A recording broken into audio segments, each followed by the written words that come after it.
It was at 40 minutes that I started, that I became aware of it, where I thought to myself, I am really, really having fun watching this movie. This is a lot of fun, and I really regret that I didn't go see it in IMAX.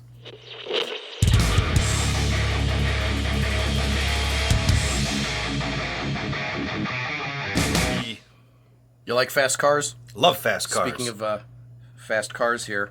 All right. What do you do when your millionaire boss tosses you the keys to their $250,000 911 Turbo S? You launch it off the line and hope they never come across your YouTube channel. Oh, the acceleration!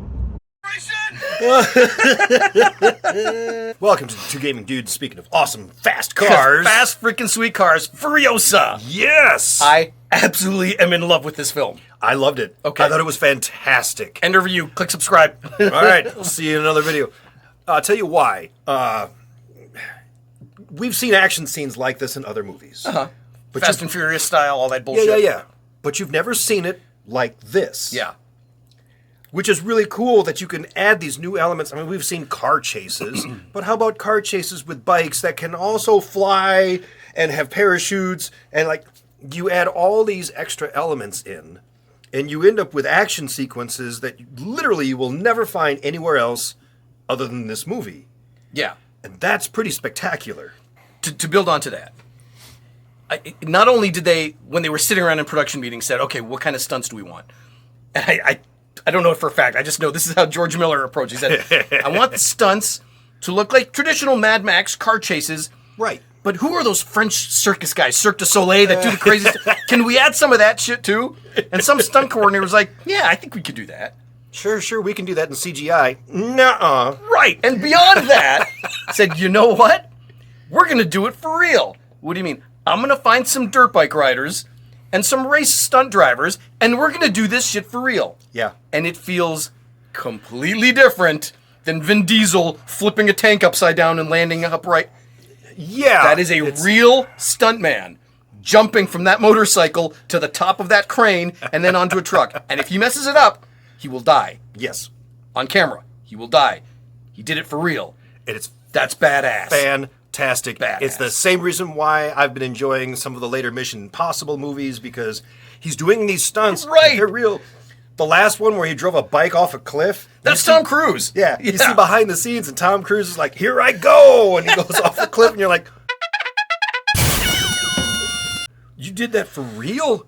Yeah. I love that. I mean, yes, there is definitely some CGI going on. Yeah. But the fact that you can't tell when it is and when it isn't most of the time, once in a while. But for the most part, I couldn't tell you if that was actually happening or if it was CGI. I know for a lot of it, it was really happening. Yeah. So that's pretty spectacular. Well, we can get back. One of my tiny little nitpicks. I mean, I had to come up with something to complain about. Sure. It was that there were a couple times where the effect didn't work because they tried to do it with a trailer, like, speeding up the camera a little bit. Oh. And you get the Tusken Raider doing that trick, and sometimes mixing a little CGI with a little speed adjustment, and it didn't look quite right. I can count on one. There were like 3 times in the background. I was like, oh, they sped up the camera on that guy. But it was very tiny. It didn't take away anything from the film or the enjoyment of it. That's as much of a nitpick as I could come up with. Beyond that, it is a perfect action film. It is a perfect action-adventure film. Yeah. Yeah. Here's the cool part. You wouldn't have seen it if somebody at work hadn't said you should check it out. Yeah. And I probably wouldn't have seen it if you hadn't told me I need to see this. It's exactly correct. It's the opposite of The Acolyte. Yes. It's anti-review bombing. Because I've seen some of the reviews like, oh, Mad Max movie, and you don't even have Max in it. Yep. And it's fantastic. It would be like if Star Wars wasn't called Star Wars, it was just called like the Skywalker Saga. And then you had a story that had nothing to do with him. Yeah. And it was called a story within the Skywalker Saga. It's the same kind of deal. This is the Mad Max universe, and this is just another story within it. I think it's the best of the Mad Max films. I really like it. I would argue the one before it had Fury little Road? bit better. Yeah, Fury Road had a little bit better characterization and a little bit better Maybe you could argue of the Okay, crazy yeah. action going on. But honestly, we're talking like, hairs at that point. I don't know. I enjoyed this much more. It was maybe 40 minutes into it, and not that it took that long. I mean, this effect started immediately. It was at 40 minutes that I started that I became aware of it, where I thought to myself, I am really, really having fun watching this movie. This is a Yeah. lot of fun, and I really regret that I didn't go see it in IMAX. Because it just didn't occur to me.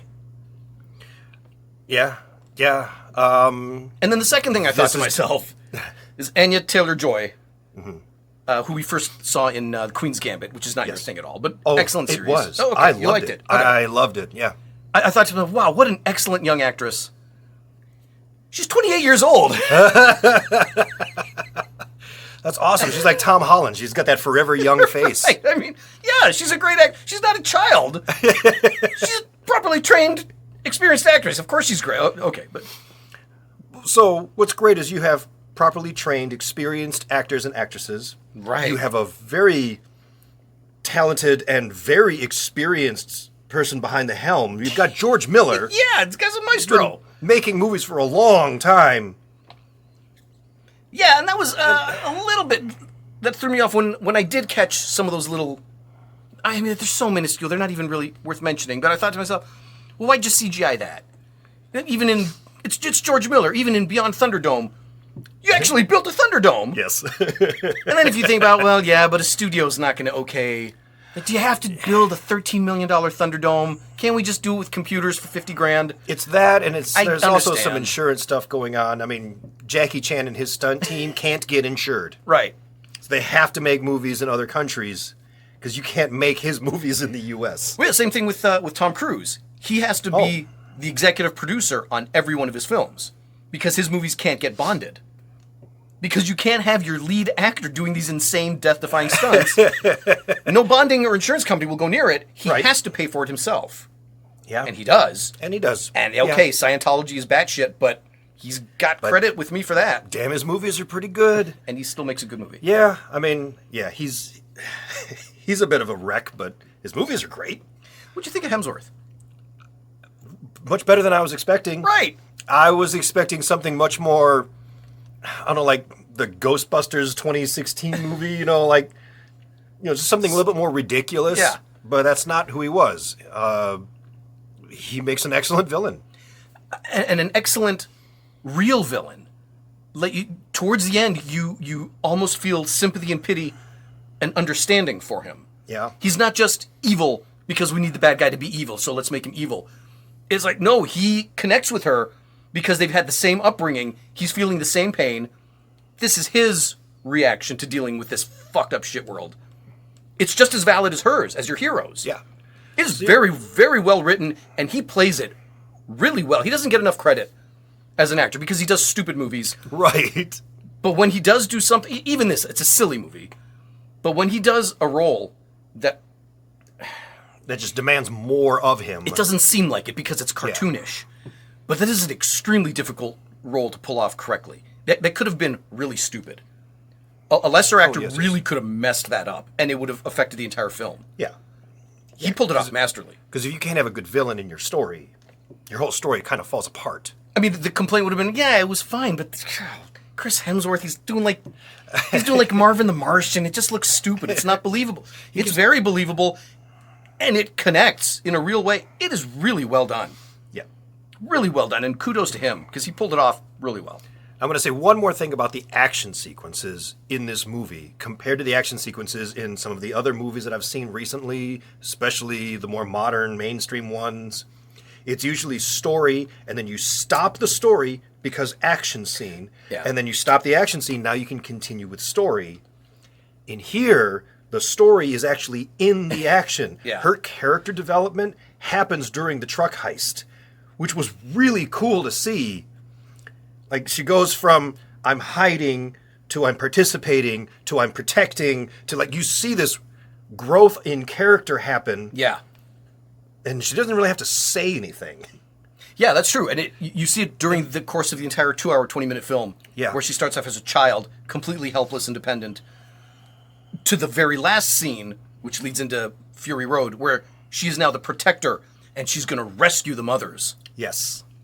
Very cool. So very, very and because cool. it's George Miller, you know that was intentional. Yeah. It didn't just happen to work out that way. That was thought out from the beginning. That's what a good storyteller does. Yes. Yes, a good storyteller knows where the characters need to progress, how they need to get there. It's all mapped out ahead of time. Nothing happens by accident. Yeah. So great.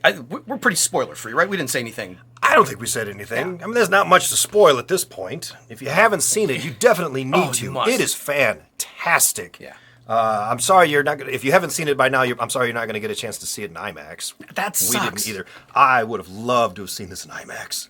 They just didn't sell it that way. No, and financially, this movie didn't do great. No, And that's kind of a shame because I would have loved to have seen more. I want to see another Mad Max movie happen, and I don't know if we're going to see one at this point. I mean, the budget was $168 million. It cleared $173. So it probably didn't break even Not quite. at no. the box office. With streaming, it'll make its money back I hope so. and not much more. I'm hoping that it picks up a cult following afterwards, that a little bit of word of mouth will get out and people will be like, oh, this is actually a pretty damn good action flick. Well, yeah, and I like that they're continuing to tell new stories in this universe. Yeah. I don't need them to do a reboot of the Road No, Warrior. I don't need a reboot of the Thunderdome. We've seen Thunderdome. We're good. You've built an established universe. It's great. There's lots more. What happens outside of Australia? We have no idea. What does Africa look like? What does Europe look like? I'd love to These know. would be really cool. I mean, it's wide open. It may as well be the Star Wars universe. Yeah. You can tell any story here. I was mentioning this to somebody else. I said there's a lot of movies and stories and stuff that take place in a dystopian, wasteland Yeah. kind of world. I don't think any of them does it as well as the Mad Max series for developing its own world, its own really unique world. Yeah. Like, I guess Waterworld tried. I mean, there are other movies It was Mad Max with water instead of sand, but there's been a lot of movies that approach it much more realistically. sure. The Road with Viggo Mortensen immediately comes to mind. That is a hyper-real. Okay, that is... This is what would really happen. It sucks. You're probably not going to survive. No, This is all right, it's a silly world that they build, but it's played realistically. yeah, and as far as creating a world where you've got, your different factions and you've got, the specific Yeah. rules that this world has to abide by, you did a really good job here. So I would love to see this franchise grow. I don't know if it's going to after the numbers, but maybe we'll get lucky. We'll get another one. If it doesn't, I'm very happy with this being the center. This is how I'm always going to That's remember the Mad true. Max series. Yeah, you've got this. This is always and then going to. you've got Fury Road. This has overtaken anything Mel Gibson did. Yeah. Maybe because I was so young, and even though I watched them back then, I was like, oh, yeah, these are kind of cool.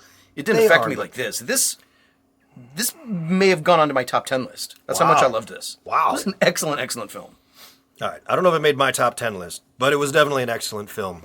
Would love to know what you think, so you got to leave some comments down below. Let me know if you've seen this. What did you think of it? Did you get to see it in theaters? Because we missed out. Top 20, sincerely, certainly.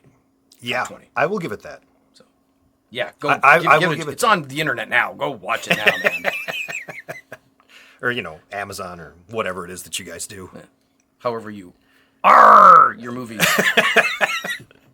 If you can't afford the $5 a month for Max, Wish it was only $5. it's $5. Is it? It's $5. Max is $4.99. Yeah. Oh, well, that's nice. All the others are 20.